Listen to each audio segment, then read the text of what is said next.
Good evening friend. आज हम evaluation इन social studies को करने वाले हैं, जिसमें मैंने इसका अर्थ लिया है, इसका डेफिनेशन लिया है और AIIMS of evaluation and importance of evaluation और साथ में कैरेक्टरिस्टिक्स ऑफ इवैल्यूएशन, ये इस वीडियो में हम करने वाले हैं। ठीक है।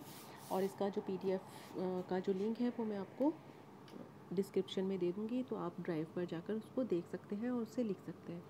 तो आपको बताइए कि मूल्यांकन क्या है। मूल्यांकन हमारे जो एजुकेशन सिस्टम है उसका एक बहुत ही इम्पॉर्टेंट पार्ट है। मूल्यांकन में क्या होता है, ये हमारे एक्चुअली शिक्षा का ही नहीं, पूरी लाइफ का ही इम्पॉर्टेंट पार्ट होता है। तो इसमें हम जो हमारे स्टूडेंट्स होते हैं, अगर उनका बिहेवियर मॉडिफिकेशन हो रहा है तो हमें लग जाता है कि हाँ हमने अच्छा पढ़ा है, तो इससे खुद का भी हमारा इवैल्यूएशन हो जाता है। तो जो अगर हम मूल्यांकन नहीं करेंगे तो इससे हमारी जो पढ़ाया हुआ है उसका कोई सेंस नहीं रह जाता, और साथ ही हमें पता नहीं चल पाता कि हम कितना सफल हुए हैं बच्चों को सिखाने में। तो इवैल्यूएशन बहुत ही अभिन्न अंग कह सकते हैं हम इसको।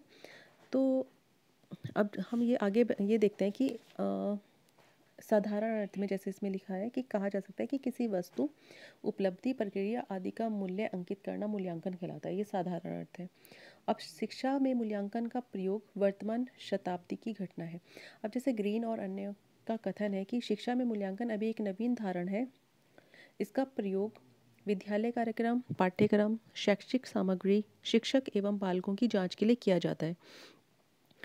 और इसके द्वारा जो शिक्षण है उसके उद्देश्य, सीखने तथा अनुभवों और परीक्षणों में घनिष्ठ संबंध स्थापित किया जाता है। और शिक्षण सूत्र या टीचिंग सेशन जो होते हैं उसके द्वारा हम छात्रों की जो मंथली और क्वार्टरली और हाफ ईयरली या फिर जो हमारा एनुअल एग्ज़ाम्स होते हैं उनको लेते हैं, और उसके द्वारा ही उनका उपलब्धियों का मूल्यांकन किया जाता है।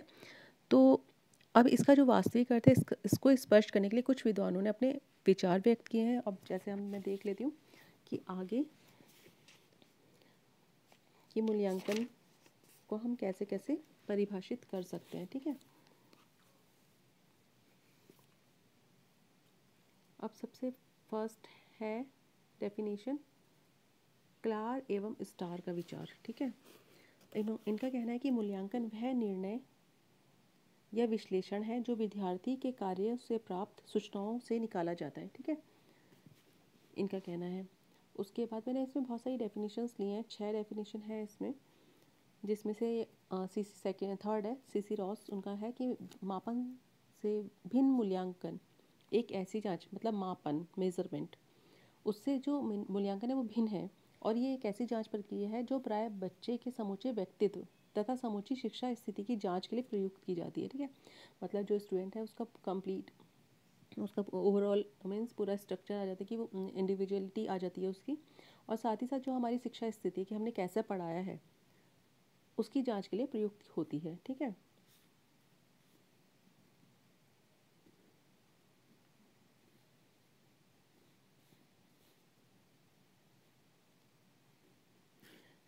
उसके बाद है जेम्स एम ली का विचार, मूल्यांकन विद्यालय, कक्षा तथा स्वयं द्वारा निर्धारित शैक्षिक उद्देश्यों की प्राप्ति के संबंध में छात्र की प्रगति की जांच है।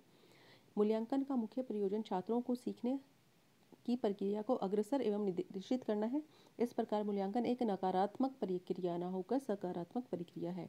इन्होंने कहा कि ये सकारात्मक प्रक्रिया है। ठीक है। रॉस ने कहा था कि ये मापन से भिन्न है और बच्चे का समूचा व्यक्तित्व इसमें आ जाता है और शिक्षा स्थिति की भी जांच हो जाती है। ठीक है। उसके बाद है वेस्लेक, मूल्यांकन एक समावेशित धारणा है जो इच्छित परिणामों के गुण, महत्व तथा प्रभावशीलता का निर्णय करने के लिए समस्त प्रकार के प्रयासों एवं साधन की ओर संकेत करता है। यह वस्तुगत प्रमाण तथा आत्मसात निरीक्षण का मिश्रण है। यह संपूर्ण एवं अंतिम अनुमान है। मीन्स इन्होंने कहा है कि ये संपूर्ण और अंतिम अनुमान है कि कितना बच्चे ने सीखा है पूरे साल भर में ना। यह नीतियों के रूप परिवर्तन एवं भावी कार्यक्रम के लिए महत्वपूर्ण एवं आवश्यक पथ प्रदर्शक है। और उन्होंने ये भी कहा है कि अगर हमारे जो भी रूल रेगुलेशन है, जैसे कि हम जो हमारी मेथड्स है जो हम पढ़ा रहे हैं बच्चों को, अगर उसे नहीं समझ में आ रहा है तो उसको हम फ्यूचर में पढ़ाएंगे या जो भी हम इम्प्लीमेंटेशन करेंगे या जो भी प्लान बनाएंगे उसके लिए एक बहुत महत्वपूर्ण है और हम उसमें चेंजेस कर सकते हैं ताकि बच्चों को अच्छे समझ में आए, और ये हमें गाइडेंस देते हैं। ये बहुत ज़्यादा इम्पॉर्टेंट हमारे गाइड हैं। उसके बाद है राइट स्टोन का विचार। मूल्यांकन में व्यापक व्यक्तित्व से संबंधित परिवर्तनों तथा शिक्षा कार्यक्रमों के मुख्य उद्देश्यों पर बल दिया जाता है। इसमें केवल विषय वस्तु का मूल्यांकन ही सीमित नहीं, बल्कि प्रवृत्तियों, रुचियों, आदर्शों, चिंतन विधियों, काम की आदतों तथा व्यक्तित्व एवं सामाजिक समायोजन योग्यताओं का भी मूल्यांकन सम्मिलित है। ठीक है, तो इसमें मैंने कुछ ये डेफिनेशन ली है। इसके अलावा भी बहुत सारी डेफिनेशंस हैं, जिसमें जेम्स एम ली, मुफात, माइकेलसिस, वेस्ले तो हमने कर लिया। ठीक है, और आर के कपूर की भी है एक। तो ये कुछ इम्पॉर्टेंट हैं, आप इनमें से देख सकते हैं जो भी आपको सही लगती है। एक या दो एटलीस्ट आपको लिखनी ही चाहिए इनमें से। जो मैंने इतनी सारी दी हैं, 6 दी है, तो कोई भी 2 आप लिख सकते हैं, या आप इसके अलावा आपको पता हो तो वो भी लिख सकते हैं। उसके बाद हम चलते हैं मूल्यांकन के उद्देश्य की तरफ। ठीक है, मूल्यांकन के उद्देश्य इसमें पॉइंट्स में लिखे हैं, तो 10 पॉइंट्स हैं यहाँ पर। मैं 1 बाय 1 करके आपको बता देती हूँ। फर्स्ट है, शिक्षा के द्वारा प्रदत्त तथ्यात्मक ज्ञान छात्रों को कहाँ तक प्राप्त किया है, इसका ज्ञान मूल्यांकन के बिना संभव नहीं है। तथ्यात्मक, ओके। अब इन फर्स्ट पॉइंट का कहना है कि शिक्षक ने बच्चों को कितना नॉलेज दिया है, इन्फॉर्मेशन दी है ना, और उससे बच्चों ने कितना सीखा है, कितनी नॉलेज उनकी एनहेंस हुई है, इसका पता हम तभी लगा सकते हैं जब हम मूल्यांकन करें उनका। ठीक है, बिना मूल्यांकन के ये संभव नहीं हो सकता। सेकेंड है, छात्रों की कठिनाइयों, कमियों तथा गुणों की जानकारी प्राप्त करने में सहायता प्रदान करता है। अब इसका उद्देश्य दूसरा क्या है कि जो भी छात्रों को कठिनाई आ रही है, उनके अंदर जो जो कमियां हैं और जो उनको स्किल उनकी डेवलप नहीं हो पा रही है, उसमें भी मूल्यांकन हमें सहायता देता है कि हाँ, इस बच्चे को ये समझ में नहीं आ रहा, तो हम इसको ऐसे करके समझा सकें इसको ना। थर्ड है, मूल्यांकन के द्वारा यह ज्ञात किया जा सकता है कि पूर्व निर्धारित उद्देश्यों की प्राप्ति किस सीमा तक हुई है। अब जब हम ऑब्जेक्टिव बनाते हैं, जब हम बच्चों को पढ़ाने जाते हैं, तो आपको पता है कि हम स्पेशल ऑब्जेक्टिव्स भी बनाते हैं, और जो कॉमन ऑब्जेक्टिव्स होते हैं वो तो होते ही होते हैं हर सब्जेक्ट के ना। तो वो हमें देखना होता है कि उसमें हमें कितना हमने प्राप्त किया है उस ऑब्जेक्टिव को ना, जो अपने बना के गए हैं, कि बच्चों को कहाँ तक समझ में आया। तो इसका पता हमें तभी चलेगा जब हम मूल्यांकन करेंगे। फोर्थ है, छात्रों के सर्वांगीण विकास को गतिशील बनाए रखने के लिए सहायता प्रदान करना। इसका फोर्थ उद्देश्य ये है कि उनका ओवरऑल डेवलपमेंट हो जाता है। फिफ्थ है, शिक्षक शिक्षण पद्धति, पाठ्य वस्तु, पुस्तकों तथा अन्य शैक्षिक साधनों की उपयुक्तता की जांच करना। और जो हमने बच्चों की बुक्स ली हैं, उसकी भी जांच हो जाती है। शिक्षक कितना कैपेबल है वो भी हमें पता चल जाता है। हम कौन सी बुक यूज़ कर रहे हैं, कौन से अन्य साधन यूज़ कर रहे हैं, हमारी शिक्षण पद्धति, हमारी मेथोडोलॉजी कैसी है, उसके बारे में हमें पता चल जाता है। सिक्स्थ है, आवश्यकता के अनुसार सफलता की मात्रा के आधार पर पाठ्यक्रम तथा शैक्षिक कार्यों में परिवर्तन लाना। अब जैसे जैसे हमारी ज़रूरत होती है, आपने ये सुना ही होगा कि आविष्कार आवश्यकताओं की जर्नी है, जिसे हम बोलते हैं। ठीक है, तो उसी तरह से कि आवश्यकता के अनुसार ही हम, जब भी हमें कोई नीड होती है तो हम उसमें कुछ भी, मतलब हमें इतना पाठ्यक्रम ऐसा होना चाहिए, हम उसमें थोड़ा सा उसको फ्लेक्सिबल बना सकें, और मतलब इतना फ्लेक्सिबल होना चाहिए कि हम अपने उसमें चेंजेस कर सकें ना, थोड़े बहुत पाठ्यक्रम में। सेवंथ है, छात्रों के व्यवहार से संबंधित परिवर्तनों की जांच करना। अब उनमें चेंजेस आ रहे हैं या नहीं आ रहे, उससे भी हम, हमारा ये एक एम होना चाहिए इवैल्यूएशन का। एट्थ है, शिक्षा के उद्देश्य को स्पष्ट करना और उनकी उपयुक्तता की जांच करना। नाइन्थ है, निर्देशन के लिए अवसर प्रदान करना। टेंथ है, निर्देशन तथा अथवा निरीक्षण में सुधार के लिए अग्रसर होना। इसमें जो मूल्यांकन का उद्देश्य जो हेडिंग है ना, उसमें एम्स ऑफ इवैल्यूएशन है, ई के बाद वी आएगा। ठीक है, वहाँ पे मिसिंग है, वो देख लेना। अब हम चलते हैं मूल्यांकन का महत्व। ठीक है, मूल्यांकन का क्या क्या महत्व है वो हम आगे देखते हैं। तो मैं इसमें कुछ हेडिंग्स हैं।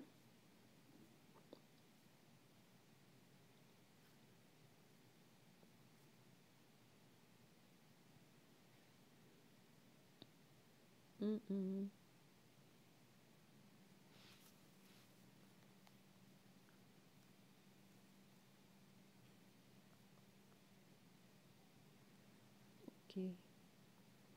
ये पूरा पेपर नहीं आ पाया, कोई बात नहीं।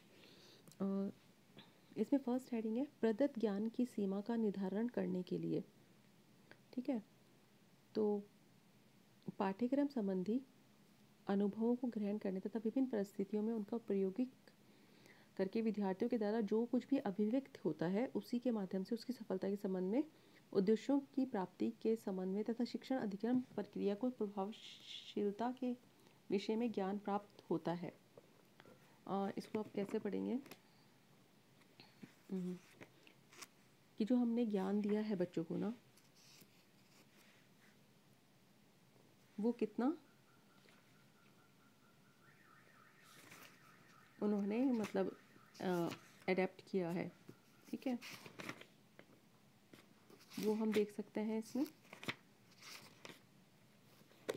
सेकंड है शिक्षण प्रक्रिया में परिवर्तन और सुधार के लिए इसकी इम्पोर्टेंस है कि हम शिक्षण प्रक्रिया में परिवर्तन कर सकें और उसमें सुधार कर सकें, ठीक है। थर्ड हेडिंग है विद्यार्थियों में निहित क्षमताओं की जानकारी के लिए। तो जो भी स्टूडेंट होते हैं उसके अंदर कुछ इनेट क्वालिटीज़ होती हैं, कैपेबिलिटीज़ होती हैं, तो उसका मतलब कई बार होता है ना कि बच्चा पढ़ने के नहीं आया लेकिन उसने बहुत अच्छा परफॉर्मेंस दिया एग्ज़ाम में ना, तो उसी तरह से हम उसके अंदर जो निहित क्षमताएं होती हैं, अंतर्निहित क्षमताएं भी बोल सकते हैं, तो उसको हम कैसे उनको बाहर निकालते हैं, तो उसकी जानकारी के लिए भी इवैल्यूएशन आवश्यक है। अब इसमें है मूल्यांकन की विशेषताएं, तो इसमें सिर्फ 2 ही पॉइंट आ पाए हैं, इसके 6 पॉइंट हैं, वो मैं आपको बोल के बता देती हूँ। फर्स्ट पॉइंट आपको दिख ही रहा है यहाँ पर, मूल्यांकन के अंतर्गत उसके निर्णय को प्रभावित करने वाले सभी पहलुओं पर ध्यान दिया जाता है, ये इसकी विशेषता है। सेकंड है मूल्यांकन का क्षेत्र अत्यंत व्यापक है और वह संपूर्ण व्यक्तित्व की जांच करता है। इसके बाद जो थर्ड पॉइंट है शिक्षा को उद्देश्य केंद्रित बनाना ही मूल्यांकन का अर्थ है। फोर्थ पॉइंट है मूल्यांकन निरंतर चलने वाली प्रक्रिया है, इसमें प्रश्नों द्वारा योग्यता, ज्ञान, कौशल और उसकी क्षमताओं का ज्ञान प्राप्त होता है। फिफ्थ पॉइंट है मूल्यांकन एक निर्णयात्मक प्रक्रिया है, इसके अंतर्गत विषय वस्तु की उपयोगिता का निर्णय किया जाता है। सिक्स पॉइंट है मूल्यांकन व्यवहार का तुलनात्मक अध्ययन करने वाली एक सुव्यवस्थित प्रणाली है। तो ये 6 पॉइंट है। अब मैं जब आपको PDF लिंक दूंगी उसमें ये 6 पॉइंट पूरे होंगे, ठीक है, इसके साथ मैं ऐड कर दूंगी उनको, तो आप PDF से देख लीजिएगा। और अगर आपको पसंद आता है वीडियो, आपको इन्फॉर्मेशन जो है वो आपके लिए मीन्स हेल्पफुल लगती है, तो प्लीज़ आप मेरे चैनल को सब्सक्राइब कीजिएगा। Thank you so much.